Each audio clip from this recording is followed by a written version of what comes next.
교회 창립 28주년을 맞이하면서 우리는 다시 교회란 무엇인가, 교회의 본질에 대하여 질문을 던져보아야 합니다. 교회의 모든 문제는 어디서 생기는가? 바로 교회란 무엇인가에 대한 오해 혹은 진지한 고민을 하지 않는 데서 시작된다고 생각을 합니다. 교회란 원래 신약 성경에 나타난 교회는 에클레시아라는 단어로 불려져 있습니다. 그런데 에클레시아라는 단어를 각국 언어로 번역할 때 과연 어떤 단어로 번역하는가가 그 정체성을, 그 본질을 설명하는 것이기 때문에 아주 중요합니다. 종교개혁자였던 마틴 루터는 우리가 오늘날 사용하고 있는 그 교회라는 번역, 그 독일어는 키르쉐라고 합니까? 그 교회라고 하는 그 번역에 대해서 불만족스러워했습니다. 이 단어는 매우 불분명한 단어다, 심지어 눈이 먼 단어다, 그렇게 혹평하기도 했습니다. 그래서 그는 신약성의 에클레시아라는 단어를 독일어로 이 공동체, 그마인드, 공동체라는 단어로, 영어로는 처치가 아니라 커뮤니티, 그렇게 번역을 스스로 자신이 번역한 성경에는 그렇게 번역을 했습니다. 오늘날 루터의 주장대로 모든 교회라는 단어를 다 없애고 다 공동체로 그렇게 바꾸기는 어렵겠죠. 그러나 왜 루터가, 종교개혁자인 루터가 그런 고민을 심각하게 했는지는 우리가 진지하게 고민해 봐야 한다는 거죠. 루터의 주장은 이렇습니다. 교회라는 단어로 번역함으로써 교회가 살아있는 인격 공동체라기보다는 제도나 조직이나 건물로서 생각하기가 쉽다. 그래서 나는 이 번역에 반대한다. 그렇게 강하게 주장하고 그는 공동체라는, 그 마인드라고, 공동체로서 그런 번역을 해왔던 것입니다. 오늘날 우리가 잃어버린 종교개혁 정신이 있다면 교회는 끊임없이 항상 개혁되어야 된다라는 이 17세기 화란의 그런 성도들이 주장했던 주장입니다. 17세기 화란의 개혁교회 성도들이 주장했지만 오늘날까지도 많은 사람들의 마음속에 종교개혁 정신으로 살아있는 것은 교회가 끊임없이 갱신되고 개혁되지 않으면 교회는 본질을 잃어버리기 쉽다는 거죠. 무엇으로의 개혁입니까? 단지 어떤 제도나 어떤 조직의 개혁 이전에 있어야 되는 건 본질로의 개혁, 이 에클레시아로서의 개혁. 과연 에클레시아로서 과연 존재하고 있는 것인가? 에클레시아는 하나님께 부름을 받은 사람들이죠. 부름받은 사람들인가? 오늘날 우리의 모든 교회 위기는 부름받은 사람들이 아닙니다. 내가 교회를 선택한 사람입니다. 에클레시아는 주도권이 나에게 있지 않고 부르신 분에게 있어요. 나를 부르신 분, 나를 어떤 공동체로 부르셨는가, 나를 어떤 사명으로 부르셨는가, 거기에 순종하고 따라가는 것이 교회의 본질입니다. 사람이 본질이요, 그 사람을 통해 일하시는 하나님의 사명이 본질입니다. 그러나 그것은 다 잃어버리고 제도와 조직과 건물과 기타 등등만 남아버릴 때 교회는 생명력을 잃어버리게 되는 것이죠. 오늘 교회가 창립 28주년을 맞이하면서 다시 한번 교회가 에클레시아로서 우리 모두가 다 내가 선택해서 오늘교회에 온 것이 아니라, 그것이 나의 판단인 것처럼 보였지만 하나님의 섭리와 은혜를 따라 하나님의 부르심이었다는 걸 기억하고, 우리 모두는 한 가족으로서 뗄래야 뗄 수 없는 공동체로서, 인격 공동체로서, 성령 공동체로서, 선교 공동체로서, 예배 공동체로서 우리가 함께 주님 오실 때까지 이 사명을 감당해야 되는 공동체라는 것, 그걸 다시 한번 우리가 우리의 생각을 갱신하고 생각을 개혁하고 내가 교회로 부르심을 받았다라는 그러한 에클레시아로서 우리가 함께 주님 앞에 나갈 수 있게 되기를 축원합니다. 다윗의 생애를 보면서 왜 다윗에게 이러한 시련과 고난이 오랫동안 있어야 될까 생각해 보면 그 이유는 단 한 가지입니다. 이스라엘은 에클레시아의 원형입니다. 교회의 원형입니다. 아브라함으로부터 부르심을 받아 형성된 그 민족은 하나님의 에클레시아로 부르신 겁니다. 하나님의 백성들, 하나님의 회중으로 에클레시아로 부른 거죠. 그 에클레시아의 지도자가 될 다윗에게는 누구보다도 그 에클레시아에 합당한 하나님의 부르심에 합당한 종으로서의 마음과 태도와 인격이 있어야 하는 것입니다. 10대 소년일 때 하나님의 기름 부음을 받았다고 해서 그가 바로 왕위에 올라갈 수는 없는 것입니다. 준비의 과정이 필요했고 참된 에클레시아로서의 지도자의 모습이 어떤 것인가를 하나님은 그에게 훈련시키기를 원하셨다는 겁니다. 하나님의 마음에 합한 다윗으로부터 우리는 참된 에클레시아의 구성원들의 마음과 그리고 그 지도자들의 그 생각이 어떠해야 되는가를, 선택이 어떠해야 되는가를 우리는 살펴볼 수가 있습니다. 다윗에게도 죄와 허물이 분명히 있었습니다. 그는 완전한 인간이 아니었고 허물이 있었고 죄도 범했고 또 하나님 앞에 합당하지 못한 모습들이 있었습니다. 그러나 그리스도의 영이 그에게 임함으로 말미암아, 하나님의 영의 인도하심으로 말미암아 그에게는 어느 누구보다도 예수 그리스도의 그 인격과 성품이 나타나는 그러한 모습들이 있었습니다. 그가 왕으로 선택을 받았지만 이해할 수 없는 고난을 겪어야만 했던 것은 이 땅에 왕으로 오신 예수 그리스도가 사람들을 섬기며 고통받는 것을 미리 보여주었습니다. 자신을 죽이려는 원수 같은 사울에 대하여 온유하고 인내하며 그를 품고 하나님의 권위를 인정했던 것은 제자들을 끝까지 사랑하고 그리고 원수 같은 인간들을 끝까지 사랑하신 예수님의 인격을 보여주는 거죠. 더군다나 이 다윗이 하나님의 때를 기다리며 앞서지 않고 하나님의 때에 온전히 순종한 것은 순간순간 하나님의 때를 의식하며 살아가셨던 그런 예수님, 그때에 맞춰서 살아가셨던 예수님의 인격을 우리에게 보여주고 있습니다. 우리가 함께 읽은 이 사무엘하 2장에서 다윗은 드디어 왕이 됩니다. 온 이스라엘의 12지파의 왕이 된 것은 아니고 단 한 지파의 왕이 되지만 그러나 이것은 다윗에게 놀라운 변화의 시작입니다. 지금까지 그의 신분은 도망자였습니다.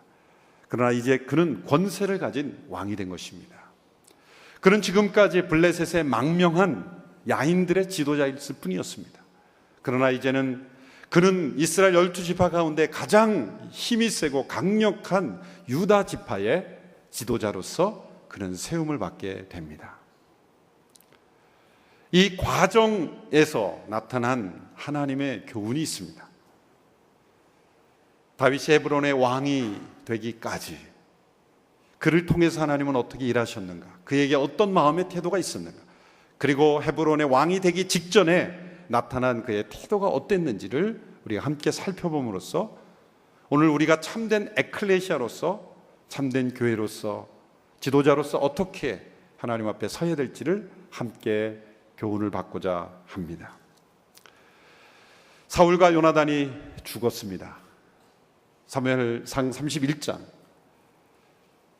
31장에서 나타난 블레셋과의 길보아 전투에서 비참하게 죽게 됩니다. 사울은 치명상을 입게 되었고 그리고 자신의 무기든 소년에게 자신을 죽여달라고 했지만 무기든 소년이 감히 그 왕을 죽일 수가 없다라고 하자 스스로 가슴에 칼을 쓰러져서 자살을 하고 맙니다. 그 광경을 본 무기든 소년도 함께 옆에서 자살을 합니다. 요나단도 전투에서 죽게 되었습니다. 사울과 요나단의 죽음으로 이제 실패한 그 전투는 단지 국지전에서 실패한 것이 아니라 이제 그 나라 전체가 블레셋에 의해서 완전히 침략당하고 정복당한 것을 의미한 것입니다. 국가의 위기가 찾아왔습니다. 자, 이러한 위기는 다윗에게 있어서는 절호의 기회입니다. 블레셋에 있던 시글락에 머물던 다윗과 그 일행들이 이제 쳐 올라가서 사울이 다스리던 그 기브와 그 본산지를, 그 수도를 점령하면 그 나라를 차지하고 왕관을 머리에 쓰는 것은 너무나 쉬운 문제였습니다. 사실 세속 역사적으로 보면은 이때의 다윗이 진군에 올라가서 사울의 뒤를 이어 왕이 된다고 해도 세속 역사가들은 전혀 다윗을 비난할 만한 근거는 되지 못합니다. 이때 다윗이 나섰더라도 그는 정당성을 충분히 확보할 수 있는 시점입니다. 왜냐하면 나라가 어려웠을 때고 누군가 나서지 않으면 안 될 때고, 나라는 12지파가 이합지산으로 흩어질 때고, 블레셋이 강력하게 공격할 때고, 누구보다도 블레셋 내부를 잘 아는 다윗이 이제 다시 이스라엘로 돌아와서 지도자가 된다면 그 국가에 큰 힘이 되었을 것입니다. 큰 공로를 세웠을 것입니다. 인간적인 눈으로 볼 때는 바로 이때입니다. 그런데 다윗은 움직이지 않습니다. 우리는 너무 성급하게 당장 내 앞에 어떤 이익이 될 만한 상황이 펼쳐지면 조급하고 초조하게 뛰어드는 경향이 있습니다. 상황으로 볼 때 내가 나서야 됐다고 생각하면 그냥 나서게 되는 경우도 많습니다. 그러나 상황과 환경이라는 것은 우리가 하나님의 뜻을 분별하는 데 있어서 아주 중요한 요소이지만 제일 마지막에 확인돼야 될 요소라는 것을 기억해야 합니다. 제일 처음 확인해야 될 것은 하나님과의 기도 속에서 하나님의 음성을 듣는 것입니다. 환경은 제일 마지막에 우리가 참고해야 될 요소일 뿐인 것입니다. 환경이나 상황으로 볼 때는 다윗이 왕이 될 수 있는 가장 중요한 기회였지만 다윗은 그것을 상황을 최우선으로 여기지 않았습니다. 그리고 하나님께 기도하는 것입니다. 다윗의 마음에도 무엇인가 내가 해야 한다라는 그런 마음은 일어난 것입니다. 그래서 오늘 본문 1절에 다윗이 하나님께 기도한 것이죠. 그의 기도를 함께 들어보겠습니다. 1절 말씀 우리 같이 읽습니다. 시작. 그 후에 다윗이 여호와께 여쭈었습니다. 제가 유다의 성읍으로 올라가도 되겠습니까? 여호와께서 말씀하셨습니다. 올라가라. 다윗이 다시 여쭈었습니다. 어디로 올라가야 하겠습니까? 여호와께서 대답하셨습니다. 헤브론으로 가라. 다윗이 헤브론에서 왕이 되기까지의 과정에서 우리가 기억해야 될 가장 중요한 것은 다윗이 주도적으로 왕이 되려는 어떤 정치적 노력도 하지 않았다는 거죠. 그는 왕이라는 위치를 목표로 해서 비전을 가지고 나가지 않았습니다. 그는 결코 어떤 자기의 위치를 향해서 나아가는 사람이 아니었다는 것이 중요합니다. 오늘 이 말씀에도 뭐라고 기도합니까? 하나님, 제가 유다의 성읍으로 올라가도 되겠습니까? 유다의 성읍이라는 것은 다윗에게서 나온 분명한 생각이에요. 그렇죠? 그는 주도적이라고 말할 수 있죠. 그러나 그것이 바울의 주도권의 최대한이에요. 자, 왜 유다의 성읍을 생각했겠습니까? 물론 다윗이 유다 지파였기 때문입니다. 자신의 동족이었기 때문입니다. 그러나 다시 동족으로 고향으로 돌아가야 되겠다는 생각은 다윗이 일어난 거예요. 왜 일어났겠습니까? 어떤 다윗의 마음속에 소명감과 사명감이 일어난 거예요. 나라가 겨려운데 내가 안전하게 시글락에서 블레셋 진영에서 편하게 있어야 되겠는가? 그런 어떤 자각, 어떤 깨달음, 어떤 소명감은 다윗에게 일어난 거예요. 아니, 저 같았으면 이렇게 적극적으로 기도했을지 몰라요. 하나님, 이때가 바로 제가 왕위를 쓸 때 아니겠습니까? 이때입니까? 제가 바로 갈까요? 즉위식은 며칠로 준비할까요? 뭐 이런 아주 적극적이었다면 그런 생각을 했을 거예요. 그러나 다윗은 절대 그런 생각 안 하고 하나님, 제가 유다의 성읍으로 돌아가도 되겠습니까? 이 다윗의 최대치는 하나님의 주권을 온전히 인정하면서도 동시에 우리 인간이 하나님 앞에서 마땅히 자유의지로 행해야 되는 그런 판단과 결정을 온전히 했다는 거예요. 그래서 이 기도는 기가 막힌 기도예요. 다윗의 영성이 얼마나 살아있는지를 보여주는 기도라는 거죠. 하나님, 제가 유다의 성읍으로 들어가도 되겠습니까? 하나님이 올라가라.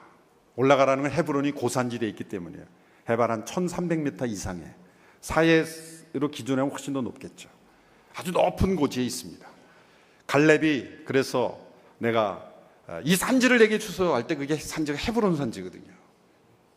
높은 고지였기 때문에 기골이 장대한 거인들이 있었기 때문에 가나안을 정탐했던 사람들이 두려워 떨었던 산지입니다. 갈렙이 정복했죠. 더 역사를 거슬러 올라가면은 아브라함 때부터 그 굴에 사라가 묻혔고 아주 역사가 깊은 그러한 곳입니다. 그 당시 사람들이 좋아하는 곳은 아니었지만 그러나 하나님의 역사에 볼 때는 아주 중요한 곳이에요.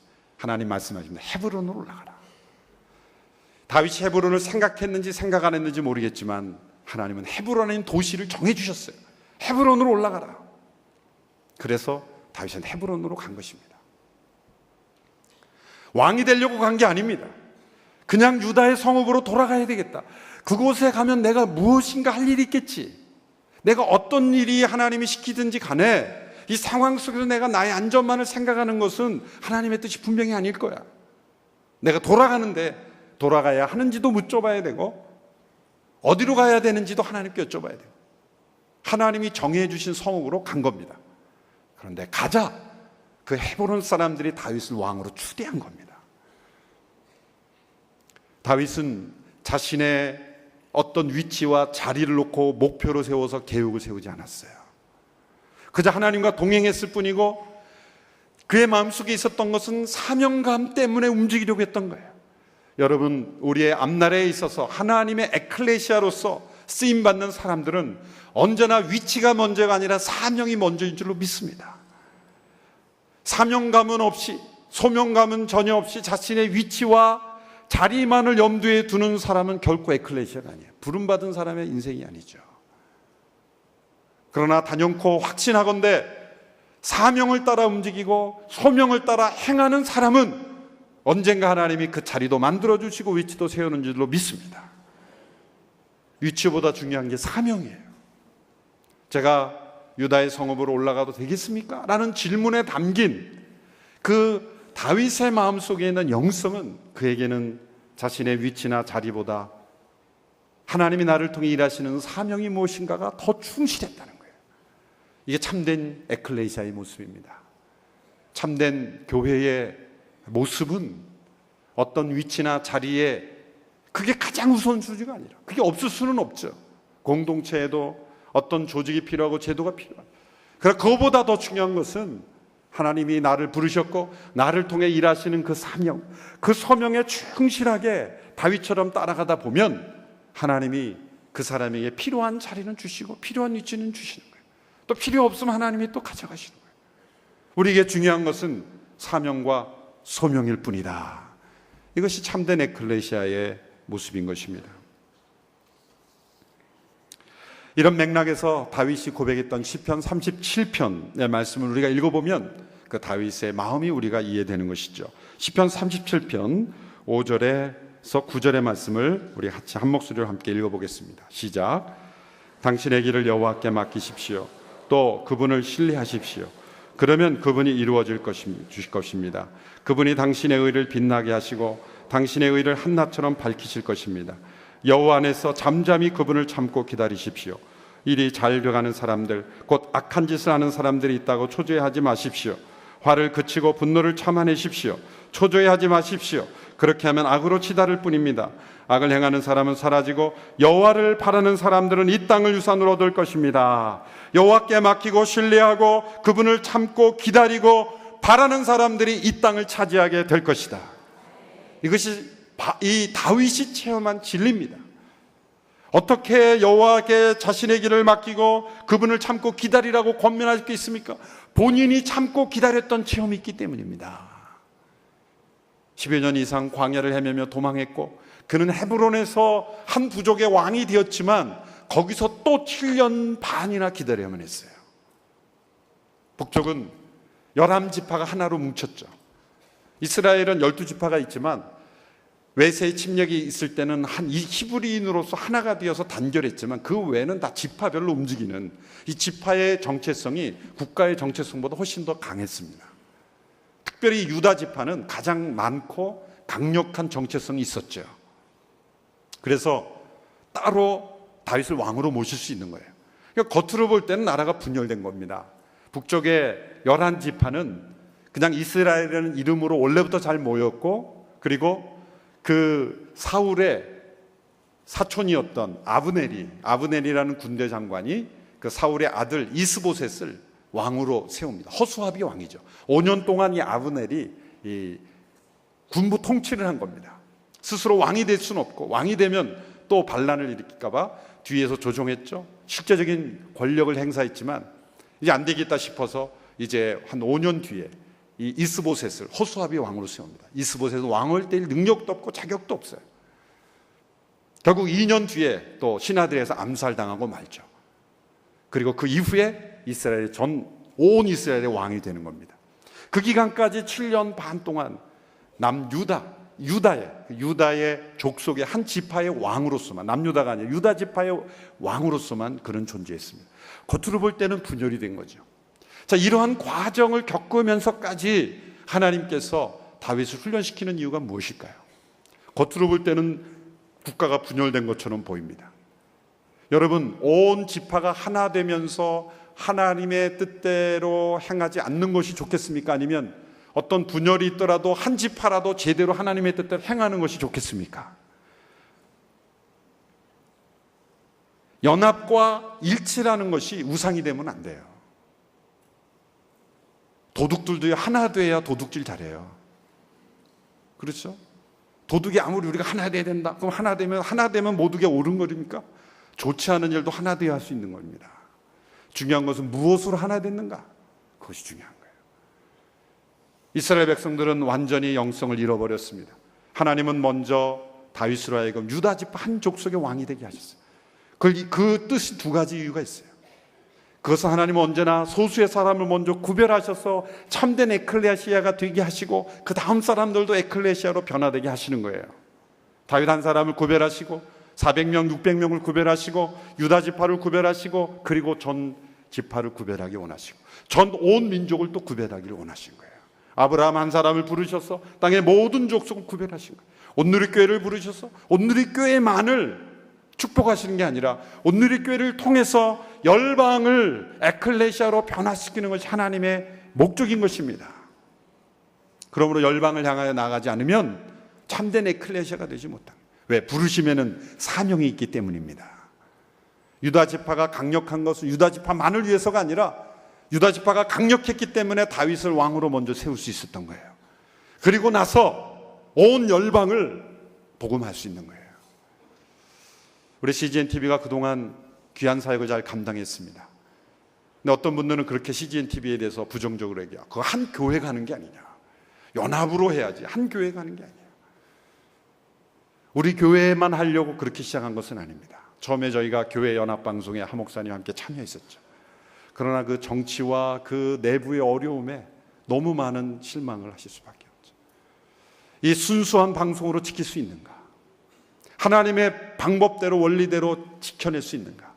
그리고 이 방법을 통해 계속해서 이 순수성이 확산될 수 있는가? 참된 에클레시아의 방송으로 나갈 수 있는가? 그런 고민으로 점점점 확대되고 있는 거예요.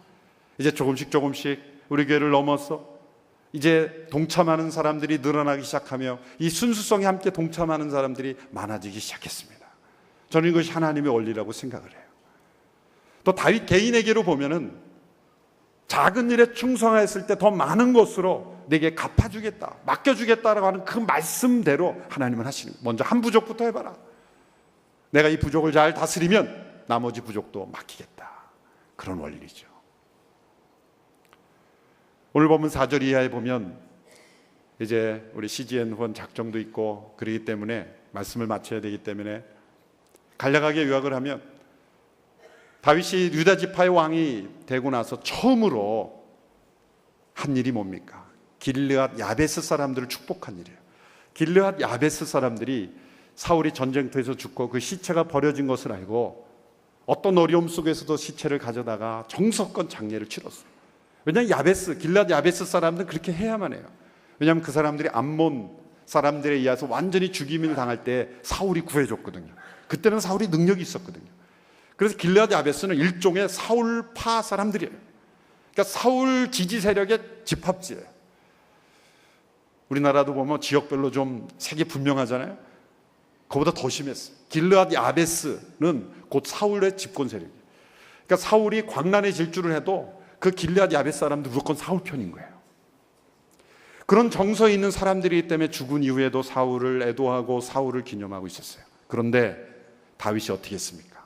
길르앗 사람들을 칭찬하고 축복하고 보상을 하고 그들을 도와줍니다. 이건 뭘 의미합니까? 이 세상 정치 역사에서 돌고 도는 끊지 못하는 사슬, 서로 대적관계에 있었던 숙적의 쉽게 말하면 세력들, 지지 세력들을 다윗이 진심으로 축복했다는 거예요. 어떤 학자들은 해석을 보니까 다윗이 정치적으로 그 자기 편을 만들기 위해서 제스처를 거다 이렇게 나쁘게 보는 사람도 있는데, 설사 그런 정치 의도가 있더라도 그는 훌륭한 정치가죠. 그렇죠. 그러나 1장에서 그는 사울의 죽음을 진심으로 애도했어요. 요나단의 죽음과 동일하게 두 용사가 죽었다, 훌륭한 두 사람이 죽은 것처럼 사울의 그런 잘못된 점 하나도 열거하지 않고 그에겐 칭찬으로만 그의 슬픔을 애도했죠. 그 죽음을 이용해서 거짓말해서 자기가 죽였다 거짓말 아말렉 소년을 죽이면서 진노했죠. 그 행동을 보면 정치적 의도라기보다는 진심으로 너희들이 잘했다, 고맙다, 그렇게 칭찬한 거예요. 이 길르앗 야베스 사람들에 대하여 다윗이 행한 태도를 보면 정말 그는 하나님의 때를 기다리고 인내하며 온유하게 국가를 통치해가는 지도자였다는 거예요. 두 가지를 그는 인내하며 기다렸어요. 하나님의 때를 기다렸어요. 앞서가지 않았어요. 그리고 자신과 다른 사람들에 대해서도 앞서가지 않고 길르앗 야베스 사람들처럼 그러한 사람들, 자신에 대하여도 별로 호감을 갖지 있지 않는, 여전히 사울에 대하여 집착하고 있는 사람들까지도 그는 축복하고 도와주면서 온 이스라엘을 하나 되고 하나님의 에클레시아로 만들어가는 참된 지도자로 세워져 갔다는 것입니다. 다윗이 헤브론 입성한 것은 그의 정치적 노력의 산물이 아니라 하나님의 선물이었습니다. 하나님께서는 하나님이 선택하신 사람들이 사람들로부터도 선택받기를 원하셨습니다. 하나님이 주인 되시는 정치와 동시에 사람들에 의하여 축복받는 정치를 원하셨다는 겁니다. 이러한 역사에 쓰임받는 사람은 언제나 하나님의 때를 의식하며 하나님의 방법대로 하나님의 마음을 품고 끌어가는 에클레시아의 정신으로 살아가는 사람인 줄로 믿습니다. 온누리교회가 그런 교회가 되기를 축원합니다. 모든 성도들이 그런 성도들이 되기를 축원합니다. 기도하겠습니다. 하나님 아버지, 우리를 에클레시아로 불러주신 것을 감사합니다. 하나님의 부르심을 받은 교회가 되게 하신 것을 감사합니다. 다윗을 통해 이루신 하나님의 놀라운 일들을 우리도 체험할 수 있게 되기를 원합니다. 예수님의 이름으로 기도하옵나이다. 아멘.